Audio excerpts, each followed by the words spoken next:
سورۃ الناس کی تفسیر مختصر کلمات میں عرض کرنے کی سعادت حاصل کر رہا ہوں۔ اللہ رب العزت کلمہ حق کہنے کی توفیق عطا فرمائے۔ سورۃ الناس کا معنی ہوتا ہے لوگوں والی سورت۔ اس سورت کا نام الناس اس لیے رکھا گیا ہے کہ اس میں لوگوں کو شیطان سے بچنے کے لیے اللہ تعالیٰ سے پناہ مانگنے کا طریقہ اور تعلیم سکھائی گئی ہے۔ اور ویسے بھی اس صورت میں لفظ الناس 5 دفعہ آیا ہے۔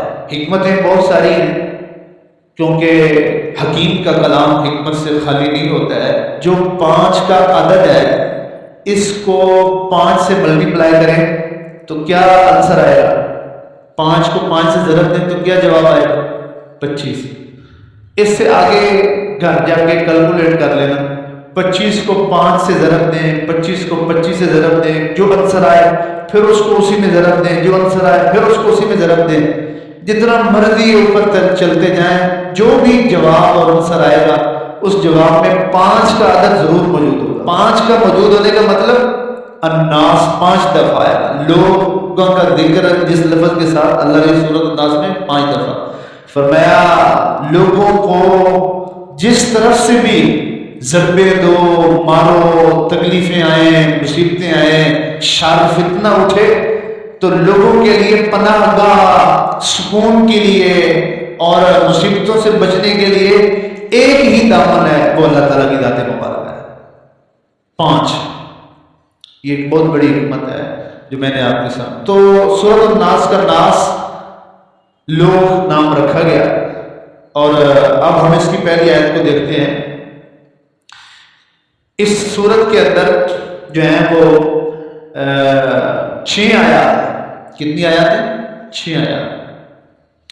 اور عجیب اتفاق دیکھیے کہ یہ قرآن پاک کی آخری سورت ہے، اور قرآن پاک کی پہلی سورت کون سی ہے؟ سورۃ الفاتحہ۔ پہلی سورت اور آخری سورت کے درمیان لفظی اور معنوی انتہائی درجے کی مشابہت ہے۔ سورۃ فاتحہ مکی ہے، سورۃ الناس بھی مکی ہے۔ سورۃ فاتحہ میں 6 آیات ہیں آمین کے علاوہ، سورۃ الناس میں بھی 6 آیات ہیں۔ سورۃ الفاتحہ میں اللہ نے اپنی ذات کے لیے جو نام استعمال کیے، جو شان اور صفات استعمال کی، وہی سورۃ الناس میں بھی استعمال کی۔ اللہ تعالیٰ نے فرمایا الحمدللہ رب العالمین، وہاں کیا فرمایا؟ میں رب ہوں۔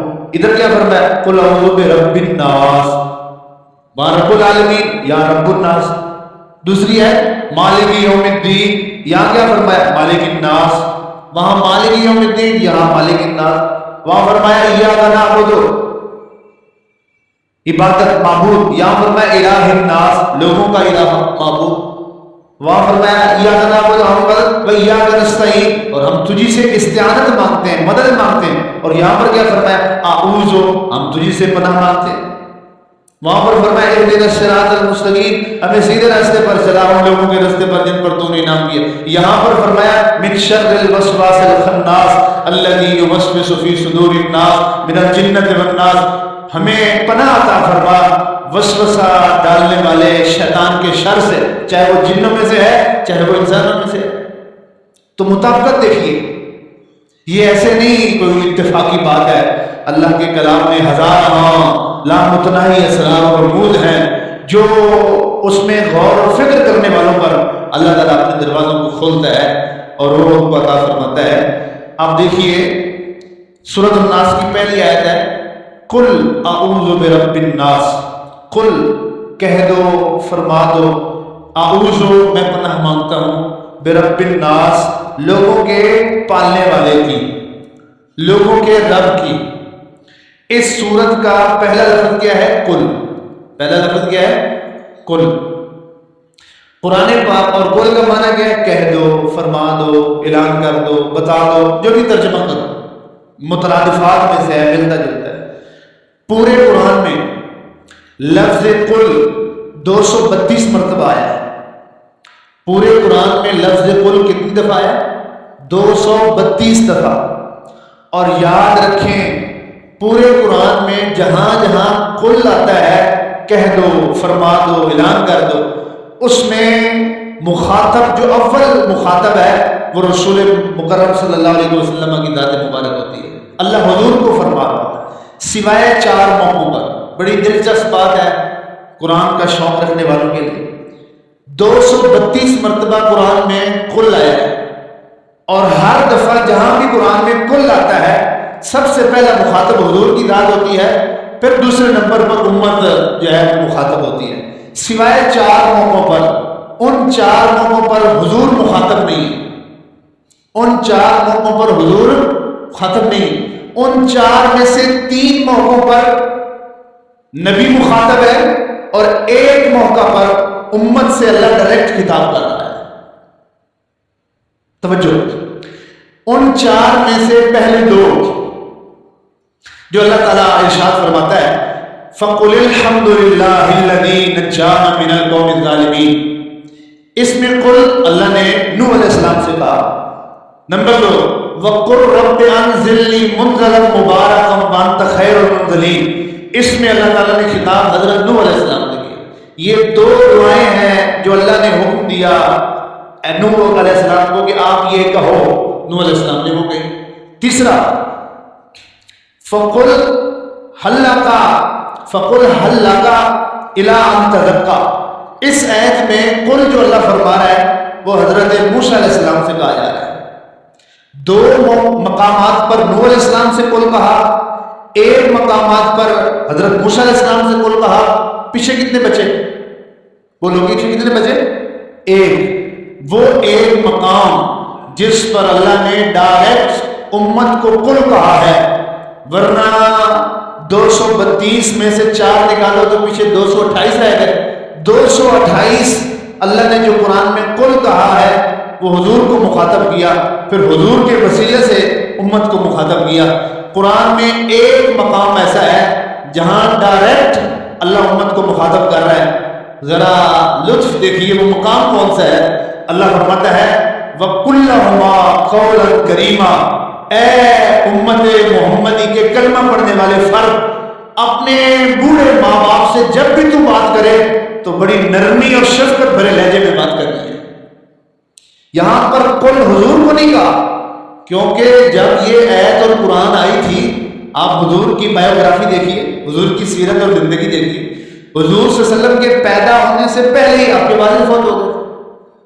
حضور صلی اللہ علیہ وسلم کے پیدا ہونے سے پہلے ہی آپ کے والد فوت ہو گئے, اور پیدا ہونے کے 6 سال بعد آپ کی والدہ فوت ہو گئی تھی, اور اعلان نبوت 40 سال میں کیا, اور 40 سال بعد جا کے قرآن پاک نازل ہو رہا ہے, یہ آیتیں نازل ہو رہی ہیں.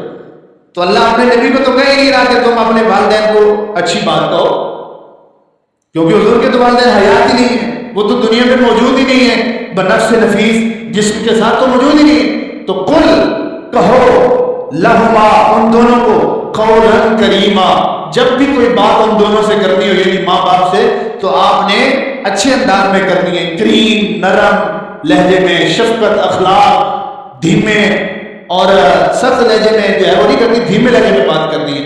تو یہ حضور کو نہیں کہا جا رہا کہ تم اپنے والدین کو کہو کیونکہ ان کے والدین حیات ہی نہیں ہیں. امت کو ڈائریکٹ اللہ فرما رہا ہے والدین کی عظمت اور شان کے پیش نظر کہ ماں باپ سے جب آپ نے بات کرنی ہے تو تمہارے لہجے میں سختی نہ ہو, تمہارے لفظوں میں جو ہے وہ بدتمیزی نہ ہو, اور تمہارے بول میں اور تمہارے بات میں جو ہے وہ کریمی ہونی چاہیے, لطافت ہونی چاہیے, محبت ہونی چاہیے, الفت ہونی چاہیے. قل اپنے والدین, یہ وہ مقام ہے جہاں ڈائریکٹ اللہ تعالیٰ نے اپنے نبی کی امت سے جو ہے وہ خطاب فرمایا. رب کا معنی ہوتا ہے پالنے والا.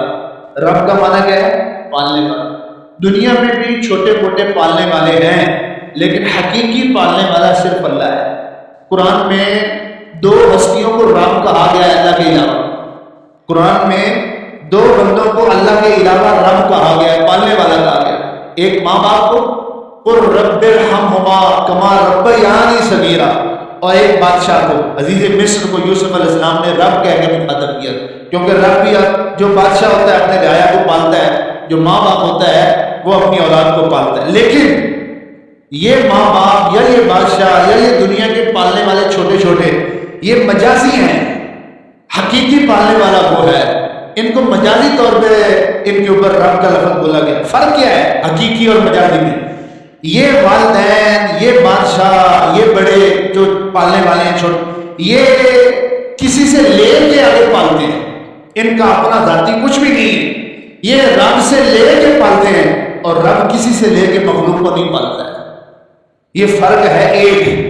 یہ جو دنیا کے پالنے والے ہیں، ان کو پالتے ہوئے، خرچ کرتے ہوئے خوف رہتا ہے کمی ہو جائے گی، تھوڑا ہو جائے گا، اس کو پالتے ہوئے یہ خوف نہیں رہتا کہ میرے خزانوں میں کمی ہو جائے گی۔ یہ جو دنیا کے پالنے والے ہیں، جن کو یہ پال رہے ہیں، جن کو یہ کھلا رہے ہیں، اگر یہ وہ لوگ ان سے بار بار مانگے تو یہ تنگ آ جاتے ہیں، کل تو دیا تھا، پرسوں تو آیا تھا، ابھی صبح تو آیا تھا، ابھی تو بار بار مانگنے سے یہ تنگ آ جاتے ہیں۔ لیکن وہ جو رب حقیقی ہے، اس سے بار بار مانگنے سے وہ خوش ہوتا ہے۔ یہ جو دنیا کے پالنے والے چھوٹے موٹے ہیں، یہ ہر جگہ پر، ہر موقع پر تمام مخلوق کو نہیں پال سکتے، ان کے بس میں نہیں، ناممکن ہے۔ جو دودھ بچے کو پلایا جا رہا ہے، وہ دودھ کس نے پیدا کیا؟ ماں نے تو صرف دودھ پیش کر دیا، اس دودھ کو پیدا کرنے والا ماں کی چھاتی میں وہ کون رہا؟ وہ اللہ تھا۔ اور پھر اینڈ دیکھیے، پالتے پالتے والدین بچوں کو کھلاتے پلاتے جب وہ بڑے ہو جاتے ہیں، جوان ہو جاتے ہیں، تو یہ پالنے والے محتاج ہو جاتے ہیں، اور وہ جن کو پالا گیا آپ کو ان کو پالنا شروع کر دیتے ہیں۔ لیکن وہ مالک، اس جو حقیقی رب ہے پالنے والا، وہ محتاجی سے پاک ہے۔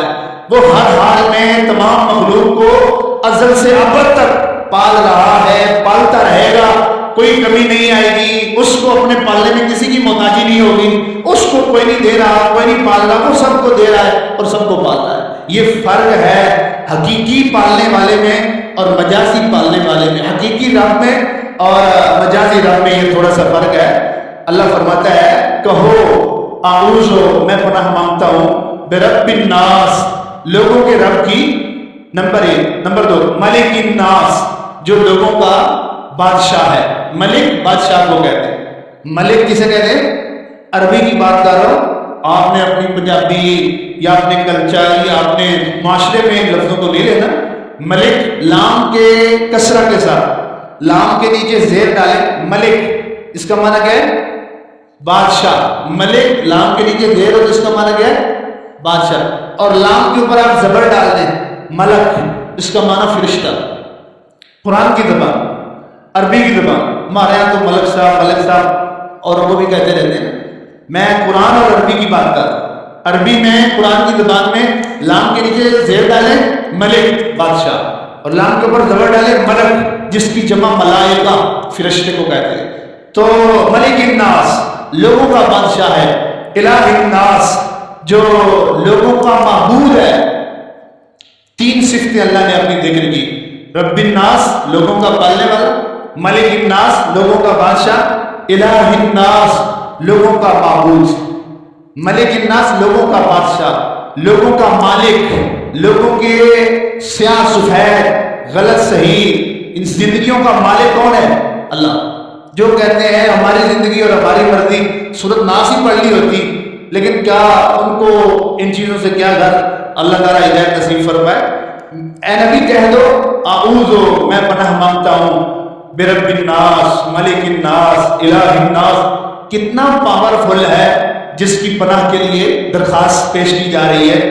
اچھا جی، وہ آپ نے جو درخواست پیش کی ہے، اتنے پاورفل قدرت اور خدا اللہ تعالیٰ کی بارگاہ میں پناہ کی، آپ کو خطرہ کیا ہے؟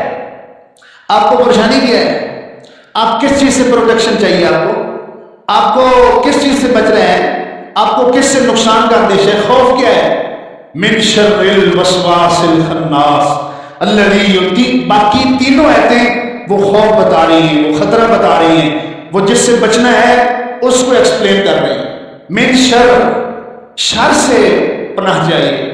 یہ شر اتنا شدید ترین خوف اور خطرے والا لفظ ہے جس کو قرآن میں استعمال کیا گیا ہے۔ شر 2 طرح کا ہوتا ہے، شر 2 طرح کا ہوتا ہے، ایک اندرونی شر، ایک بیرونی شر، ایک ظاہری شر اور ایک باطنی شر۔ اندرونی اور جو باطنی شر ہے وہ گناہوں والا ہے۔ اندرونی شر کیا ہے؟ گناہوں کا شر، جو شیطان کا شر ہوتا ہے، نفس کا شر ہوتا ہے۔ اور بیرونی شر کیا ہے؟ مسائل، دکھ، تکلیفیں لوگوں کی طرف سے، زمانے کی طرف سے، یہ بیرونی شر اور فتنے۔ اندرونی شر گناہوں، شیطان، اور بیرونی شر دکھ، مسائل، آلام جو لوگوں کی طرف سے ہوتی ہیں، زمانے کی طرف سے ہوتی ہیں۔ سورۃ الفلق میں بیرونی شر سے پناہ مانگی گئی، اور سورۃ الناس میں اندرونی شر یعنی شیطان سے پناہ مانگی گئی، جو کہ بندے کو وسوسے ڈالتا ہے اور برائی کے راستے پہ لگاتا ہے۔ من شر، اے اللہ تو رب الناس ہے، ملک الناس ہے، الہ الناس ہے، پناہ مانگتا ہوں تیری، کس سے؟ من شر الوسواس، وسوسے ڈالنے والے کے شر سے۔ وسواس کا مطلب وسوسہ ڈالنے والا، وسوسہ ڈالنے والا، اور یہ وسوسہ ڈالنے والا کون ہے؟ شیطان۔ وربلی میننگ ہے وسوسہ کا کوئی خفیہ چھپی بات اور نرم بات دل میں ڈالنا۔ اگر وہ بری ہے تو اس کو وسوسہ کہتے ہیں، اگر وہ چوری چھپے خفیہ اور نرم اور ایسا طریقے سے جو دل میں بات ڈالی گئی ہے وہ بری ہے تو اس کو وسوسہ کہتے ہیں، اور اگر وہ اچھی ہے تو اس کو الہام کہتے ہیں۔ خفیہ طریقے سے جو دل میں بات ڈالی گئی اچھی ہے تو اس کو الہام کہتے ہیں، اور بری ہے تو اس کو وسوسہ کہتے ہیں۔ وسوسہ شیطان کی طرف سے ہوتا ہے اور الہام رحمان کی طرف سے ہوتا ہے۔ تو ہم پناہ مانگتے ہیں وسوسہ ڈالنے والے کے شر سے، برے خیال جو ڈالتا ہے۔ اور یاد رکھیں جو شیطان ہے اس کے حملہ کرنے کا جو سب سے بڑا میتھڈ ہے وہ یہی ہے کہ وہ انسان کے دل میں بری چیز اور گناہ کا، برائی کا وسوسہ ڈالتا ہے، آگے انسان اس کو عملی جامہ پہناتا ہے اور اس پر عمل پیرا ہوتا ہے۔ میرے کریم نبی صلی اللہ علیہ وسلم نے ارشاد فرمایا جو شیطان ہے وہ ابن آدم کے دل پر اس نے ہاتھ رکھا ہوا ہے، اپنی تھوتنی اس نے آدمی کے دل پہ جمائے رکھتا ہے، اگر بندہ اللہ کا ذکر کرے بھاگ جاتا ہے، اور اگر بندہ غافل ہو تو اس کے دل پر وہ غلبہ پا لیتا ہے۔ حضور نے فرمایا یہی مطلب ہے الوسواس الخناس کا۔ الوسواس الخناس، وسواس کا مطلب وسوسہ ڈالنے والا، اور خناس کا مطلب بار بار حملہ کرنے والا۔ بھاگ جاتا ہے پھر آ جاتا ہے، بھاگ جاتا ہے پھر آ جاتا ہے، ذکر کیا، اللہ کا نام لیا، تحفظ اور تسمیہ پڑھی، بھاگ گیا، پھر جب بندہ غافل ہوتا ہے پھر آ جاتا ہے۔ اس کو کہتے ہیں خناس۔ ایسا دشمن بھاگ جائے پھر آ جائے، بار بار اس سے نقصان کا اندیشہ ہو، اس کو کہتے ہیں خناس۔ پناہ مانگتے ہیں بار بار وسوسہ ڈالنے والے کے شر سے، یعنی شیطان سے۔ یہ جو ہے صفت اس کی ہے۔ اور یاد رکھیں، میں آپ سے ایک بڑی بات کرنے لگا ہوں، توجہ سے آپ اس کو ذہن میں رکھیے کہ دل میں وسوسہ کا آنا یہ تو شیطان کی طرف سے ہے، اور عام طور پر لوگ کہتے ہیں کہ جی وسوسے بہت آتے ہیں، خیالات جو ہیں وہ بہت آتے ہیں، اور یہ معاملات اس حد تک ہیں، ایون کہ نماز پڑھتے ہوئے بہت سارے خیالات آتے ہیں، ان کا کیا کیا جائے؟ اور بعض لوگ تو کہتے ہیں ایسی نماز کا کیا فائدہ کہ جس میں اتنے وسوسے آ رہے ہیں، ان کا علاج کیا ہے؟ نماز سے ہٹ کے اور بہت سارے، یہ سب شیطان کی طرف سے ڈالے گئے خیالات ہوتے ہیں اور اس کے خفیہ عملے ہوتے ہیں۔ ایک بڑی لطیف بات ہے جو مجھے ایک حدیث سے معلوم ہوئی ہے۔ اللہ کے نبی صلی اللہ علیہ وسلم نے ارشاد فرمایا، حضرت ابو ہریرہ رضی اللہ تعالیٰ عنہ ارشاد فرماتے ہیں کچھ صحابہ کرام حضور کے پاس آئے، توجہ، کچھ صحابہ کرام حضور کے پاس آئے، کہنے لگے یا رسول اللہ صلی اللہ علیہ وسلم، ہمارے دل میں بعض دفعہ اتنے برے برے خیال آتے ہیں کہ ہم وہ زبان سے بیان ہی نہیں کر سکتے، اگر وہ ہم زبان سے بیان کریں تو وہ گناہ بن جائے، وہ بڑے بڑے گناہ ظاہر ہوتے ہیں اگر وہ ہم زبان سے بیان کریں، اتنے بعض دفعہ ہمارے دل میں برے خیال آ جاتے ہیں۔ تو آپ صلی اللہ علیہ وسلم نے اس سوال کے جواب میں کیا ارشاد فرمایا؟ آپ نے فرمایا اگر ایسا ہی ہے جیسا تم کہہ رہے ہو، فذالک صریح الایمان، یہ تو بڑی واضح ایمان کی نشانی ہے۔ کیسے؟ فرمایا اس لیے، علماء فرماتے ہیں یہ جو حضور نے فرمایا نا، یہ اس لیے کہ چور ہمیشہ اس گھر میں آتا ہے جہاں مال زیادہ ہوتا ہے، چور ہمیشہ اس گھر میں بار بار آتا ہے اور اس گھر کو بار بار لوٹنے کی کوشش کرتا ہے جہاں مال زیادہ ہوتا ہے۔ جس دل میں ایمان، اللہ پر یقین اور اللہ اور اس کے رسول کی اتباع ان سے تعلق زیادہ ہوتا ہے تو ایمان اور دین کا جو چور شیطان ہے وہ بھی بار بار وہاں آتا ہے، بار بار وہاں حملے کرتا ہے۔ یہ شیطان کا بار بار وسوسے ڈالنا، لیکن آپ اس کو اپنی جامہ نہیں پہنا رہے، بس خیالات تک اس کو رکھا ہوا ہے۔ میرے حضور نے فرمایا یہ تو بڑے کھلے ایمان کی نشانی ہے، یہ تو بڑے وعدے ایمان کی نشانی ہے۔ اب وہ لوگ جو نماز اس لیے چھوڑ دیتے ہیں کہ مجھے وسوسے آتے ہیں، مجھے نماز میں خیال آتے ہیں، جب میں نماز شروع کرتا ہوں اینڈ تک خیال آتے رہتے، کوئی بات نہیں، آپ نماز پڑھتے ہیں خیال آتے رہیں تو آئے۔ وہ نماز جس میں وسوسہ نہ آئے، شیطان کی طرف سے کوئی خیال نہ آئے، وہ نماز یہودیوں کی ہے اور وہ نماز عیسائیوں کی ہے۔ وہ نماز تو یہود و نصارہ والی ہے جس میں شیطان آ کے خیال ہی نہیں ڈالتا، کیونکہ شیطان بے پرواہ ہو جاتا ہے، اس کو کوئی ضرورت نہیں ہوتی، وہ سمجھتا ہے اس کی نماز تو قبول نہیں ہے، یہ تو ایسے ہی جو ہے اوپر نیچے ہو رہا ہے۔ جو نماز ایمان والی ہوتی ہے، اللہ کے دین والی، اللہ رسول کے تعلق والی ہوتی ہے، اس میں آ کے وہ چوری کرنے کی کوشش کرتا ہے، خراب کرنے کی کوشش کرتا ہے، ڈاکہ ڈالنے کی کوشش کرتا ہے۔ اس لیے آپ فرماتے ہیں جو وسوسے سے خالی ہو وہ تو جو ہے یہود و نصارہ والی نماز ہے، اور حضور فرماتے ہیں وسوسہ آئے عملی جامہ نہیں بنایا، یہ تو کھلے ایمان کی نشانی ہے۔ بس آپ کا کام ہے ایسی حالت میں آپ نماز پڑھتے رہو، اللہ کا ذکر کرتے رہو۔ تو اللہ تعالیٰ نے فرمایا من شر الوسواس الخناس، بار بار وسوسہ ڈالنے والے کے شر سے پناہ مانگتے ہیں۔ وہ وسوسہ کہاں ڈالتا ہے؟ الذی یوسوس، وہ شیطان وسوسہ ڈالتا ہے فی صدور الناس، لوگوں کے سینے میں۔ عربی میں سینے کو صدر کہتے ہیں، یہ جو سینہ ہے اس کو عربی میں کیا کہتے ہیں؟ صدر۔ الم نشرح لک صدرک، ہم نے آپ کے صدر یعنی سینے کو کھول دیا ہے، انشراح صدر۔ اس صدر عربی میں سینے کو کہتے ہیں اور یہ سنگولر ہے، اس کا پلورل اور جمع کیا ہے؟ صدور۔ صدور سینے، یوسوس فی صدور الناس، لوگوں کے سینے میں جو ہے وہ وسوسے ڈالتا ہے، اور اس کے وسوسے ڈالنے کا انداز دیکھیے وہ کیسا ہوتا ہے۔ ایک حدیث پاک میں آتا ہے ہر بندے کے ساتھ جو ہے وہ ایک شیطان ہوتا ہے۔ سید الانبیاء صلی اللہ علیہ وسلم نے ارشاد فرمایا جب انسان پیدا ہوتا ہے تو اس کے ساتھ ایک برائی کا وسوسہ ڈالنے والا شیطانی رستے پہ لگانے والا ایک شیطان بھی اس کے ساتھ ہوتا ہے، اس کے ساتھ پیدا ہوتے ہی شامل ہو جاتا ہے۔ دنیا میں جتنے بھی لوگ ہیں ہر ایک کے ساتھ ایک شیطان ہے۔ ایک صحابی نے جرت کی اور میں اللہ تعالیٰ اس پر کروڑ رحمتیں فرمائے، جس صحابی نے یہ سوال کیا اور بڑی جرت کے ساتھ سوال کیا، کہنے لگا یا رسول اللہ صلی اللہ علیہ وسلم آپ فرما رہے ہیں کہ ہر بندے کے ساتھ ایک شیطان ہوتا ہے، کیا آپ کے ساتھ بھی ایک شیطان ہے؟ اب آج کے پڑھے لکھے عاشق رسول کے دور میں اگر یہ صحابی سوال کرتا تو فوراً توحید کے فتوے لگنے تھے، گستاخی رسول کے، واجب القتل کے، نہ سمجھی، کم فہمی، جذبات اور دین شریعت سے نا آگاہی، فتنہ پروری، ہوائے نفس کی اتباع میں بعض دفعہ یہاں آگے چلے جاتے ہیں کہ شریعت کیا ہے، دین کیا ہے، حقیقت کیا ہے، وہ چھوڑو۔ ایک صحابی ہے وہ سوال کر رہا ہے یا رسول اللہ کیا آپ کے ساتھ بھی شیطان ہے؟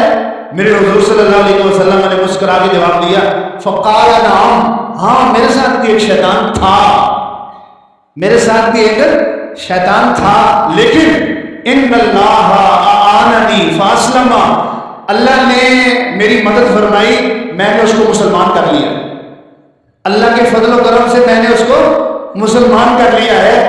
فلا یأمرنی الا بالخیر، اب وہ جو میرے ساتھ تھا وہ بھی مسلمان ہو گیا ہے، وہ جب بھی کوئی بات کرتا ہے ہمیشہ نیکی کی بات کرتا ہے۔ تو یہ بھی ایک جو ہے وہ انداز ہوتا ہے۔ تو الذی یوسوس فی صدور الناس، جو لوگوں کے سینے میں وسوسہ ڈالتا ہے، وہ شیطان جو وسوسہ ڈالتا ہے، بار بار حملے کرتا ہے، خناس ہے، سینے یعنی دل میں جو ہے وہ وسوسہ ڈالتا ہے، وہ شیطان جنوں میں سے ہے یا انسانوں میں سے ہے؟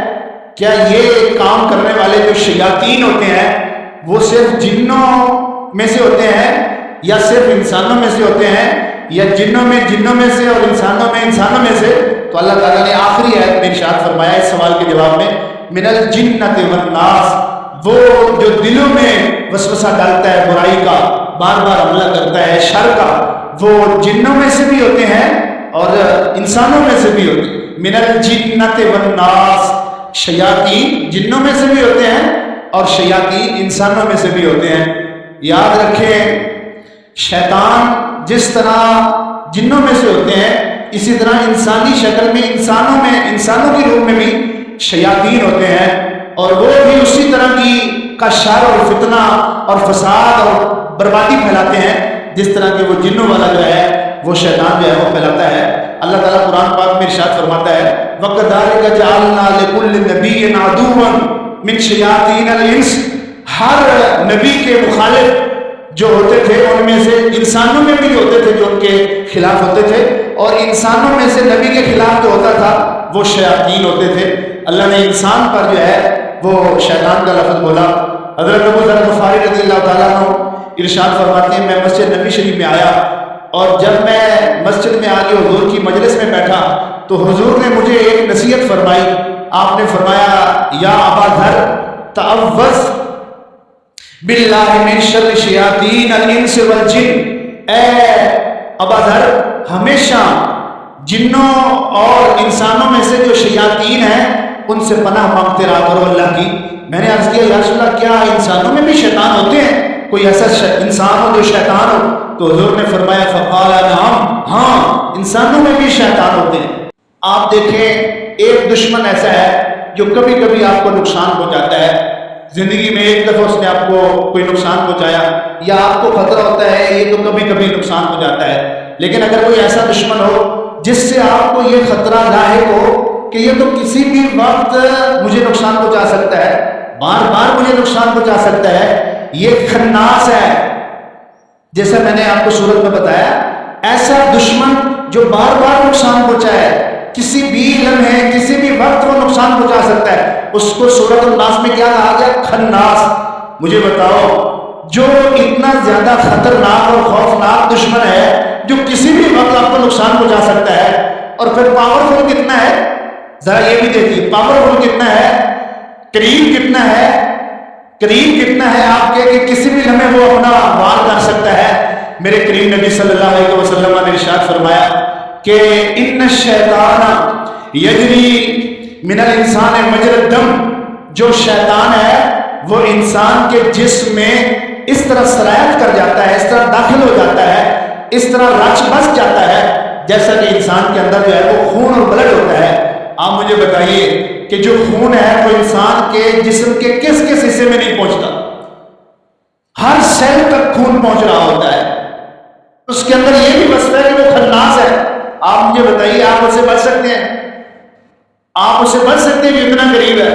اگر جسم کے کسی حصے میں، باڈی کے کسی حصے میں زہر بھر جائے، آپ باہر ٹریٹمنٹ کریں، زہر نکال دیں، وہاں جسم کے حصے کو کاٹ دیں، زہر نکال دیں، باقی جسم ٹھیک ہے، لیکن سر سے پاؤں تک سارے جسم میں اگر زہر بھر جائے کیسے نکالیں؟ کیا کرنا پڑے گا؟ کتنا مشکل ہو جائے گا؟ پورا جسم زہر سے بھرا ہوا ہے، پورا جسم خناس سے بھرا ہوا ہے، وسوسہ ڈالنے والے شیطان سے بھرا ہوا ہے، وہ خون میں رچا بسا ہوا ہے۔ اب آپ مجھے بتائیے، اور پھر اس کی پاور اتنی ہے جتنا بڑے سے بڑا ایمان والا ہو، جتنا بڑے سے بڑا تقوی والا ہو، دل میں کتنا پہاڑ جتنا ایمان رکھتا ہو، وہ اس میں بھی اپنا وار کر جاتا ہے۔ میرے حضور مسجد نبی میں اعتکاف بیٹھے ہوئے تھے، اور رات کے وقت ام المومنین حضرت صفیہ رضی اللہ تعالیٰ عنہ آپ ملنے کے لیے آپ صلی اللہ علیہ وسلم کے پاس آئیں۔ اعتکاف کی حالت میں اگر بیوی کسی ضروری کام سے ملنا چاہے شوہر کو تو وہ مسجد میں آ سکتی ہے اور اس سے بات کر سکتی ہے، ضرورت کے مطابق گفتگو کر کے پھر جو ہے وہ جا سکتی ہے۔ ام المومنین صفیہ رضی اللہ تعالیٰ عنہ آپ تشریف لائیں، رات کا تھوڑا اندھیرا تھا، مغرب اور عشاء کے درمیان کا وقت تھا، آپ سین میں آئیں، حضور پیر تشریف لائے، سین میں کھڑے ہو کے گفتگو فرمائی، اور پھر آپ اس کو رخصت کرنے کے لیے مسجد کے دروازے تک تشریف لائے، مسجد کے دروازے تک آپ تشریف لائے اس کو رخصت کرنے کے لیے۔ جب آپ ام المومنین صفیہ کے ساتھ مسجد کے دروازے تک آئے تو آگے بازار اور گلی میں سے دو صحابہ گزر رہے تھے، اور گزرتے وہ شخص جیسے ایک سرسری نظر ڈالتا ہے کہ ادھر کون ہے، اور گزرنے والے صحابہ کرام نے ایک سرسری نظر ڈالی مسجد کی طرف، ادھر کون نکل رہا ہے، اور پھر اپنی نظر کو پھیر لیا، حضور کو دیکھا اور ان کے ساتھ ایک خاتون تھی ان کو دیکھا، پھر نظر پھیر کے آگے گزر گئے۔ میرے نبی نے جب ان صحابہ کو دیکھا کہ انہوں نے ہماری طرف دیکھا ہے تو کریم نبی نے ام المومنین صفیہ کے جانے کے بعد ان دونوں صحابہ کو پیچھے سے آواز دی اور آواز دے کے بلایا۔ آپ نے فرمایا کہ یہ میری زوجہ محترمہ حضرت صفیہ تھی، کوئی اور نہیں تھی، یہ بات فرمائی۔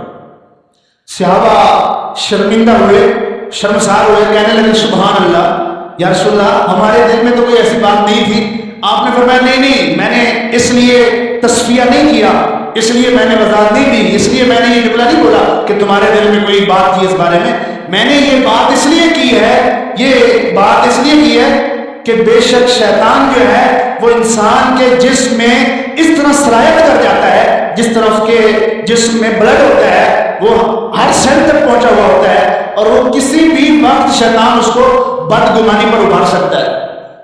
اب صحابی کے دل میں شیطان آ سکتا ہے اور اس کو ابھار سکتا ہے کہ وہ نبی کے بارے میں کسی طرح کا برا مان، اور باقی دل کہاں رہے، باقی لوگ کہاں بچے۔ تو جو دشمن اتنا پاورفل ہے کہ وہ خناس ہے اور اتنا قریب ہے، کسی بھی وقت وہ حملہ کر سکتا ہے۔ آپ مجھے بتائیں ایسے دشمن سے میں اور آپ بچ سکتے ہیں؟ کوئی طریقہ ہے بچنے کا؟ میں اور آپ اس سے بچ سکتے ہیں؟ نہیں بچ سکتے، ممکن ہی نہیں ہے۔ اس لیے میرے اللہ نے فرمایا اے انسان تیرے بس کی بات نہیں ہے، جو تیرے ایمان اور دین کا دشمن ہے اس سے بچنا اتنا پاورفل ہے، لہذا تو میرے پاس آ اور تو کہے اعوذ برب الناس ملک الناس الہ الناس من شر الوسواس الخناس اعوذ باللہ من الشیطان الرجیم قل اعوذ برب الفلق من شر ما خلق۔ تو یہ کہے جو اس سے بھی زیادہ پاورفل ہے، اس کے دامن میں آ، پھر تجھے پناہ ملے گی۔ پھر تجھے شیطان سے وہ شخص بچ سکتا ہے جس کے پاس دو چیزیں ہیں۔ نمبر ایک، اس کو علم ہو کہ شیطان کس کس طریقے سے حملہ کرتا ہے، اس کے وار کرنے کا، نقصان پہنچانے کا میتھڈ کیا ہے، وہ کس کس انداز میں آ سکتا ہے۔ بندے کو یہ علم ہونا چاہیے، ان رستوں کا علم ہوگا کہ یہ اس طریقے سے آتا ہے تو بندہ فوراً پہچان جائے گا، اس سے بچنے کی تدبیر کرے گا۔ گھر میں جب چور آتا ہے اور گھر والے جاگ جاتے ہیں تو صرف جاگنے کی وجہ سے وہ چور بھاگ جاتا ہے، کس کو پتہ چل گیا؟ جب آپ کو پتہ چل جائے گا کہ شیطان کے حملہ کرنے کا یہ طریقہ ہے، یہ انداز ہے، یہ آپ فوراً اس سے بچنے کے لیے اللہ کو بلائیں گے، اللہ کو کال کریں گے، اللہ کو درخواست کریں گے۔ اگر آپ کو پتہ ہی نہ چلے کہ یہ شیطان اس طرح بھی حملہ کر سکتا ہے، بعض لوگوں کو تو وہ یہ کہتا ہے نماز نہ پڑھو، لیکن کئی نمازی ایسے ہیں کہ ان کو شیطان کہتا ہے نماز پڑھ، باقاعدگی سے پڑھ، باجماعت پڑھ، لیکن ان کی نمازوں میں شیطان ریاکاری ڈال دیتا ہے، شیطان دکھلاوا ڈال دیتا ہے، شیطان خود پسندی ڈال دیتا ہے کہ میں کوئی بڑا نیک ہوں، میں کوئی بڑا نمازی ہوں، میں بڑا عبادت گزار ہوں۔ دیکھو اب آپ کو پتہ چلے گا کہ یہ کس انداز میں حملہ کر رہا ہے۔ کئی ایسے لوگ ہیں تہجد گزار، ان کو شیطان یہ نہیں کہتا کہ تہجد نہ پڑھا کر، ان کو کہتا ہے تہجد پڑھ، لیکن صبح اٹھ کے بتا دیا کر کہ میں تہجد میں اتنے نفل پڑھتا ہوں۔ کئی مالدار ایسے ہیں جب وہ مال خرچ کرتے ہیں تو شیطان ان کے اندر یہ وسوسہ ڈالتا ہے، وہ خرچ کر رہا ہے، اتنا زیادہ خرچ کرے گا تو خود کہاں سے کھائے گا، غربت آ جائے گی، فقر و فاقہ آ جائے گا، کمی آ جائے گی، کم پڑ جائے گا، مستقبل میں اگر کوئی پریشانی آتی ہے تو اس سے کیسے بچے گا۔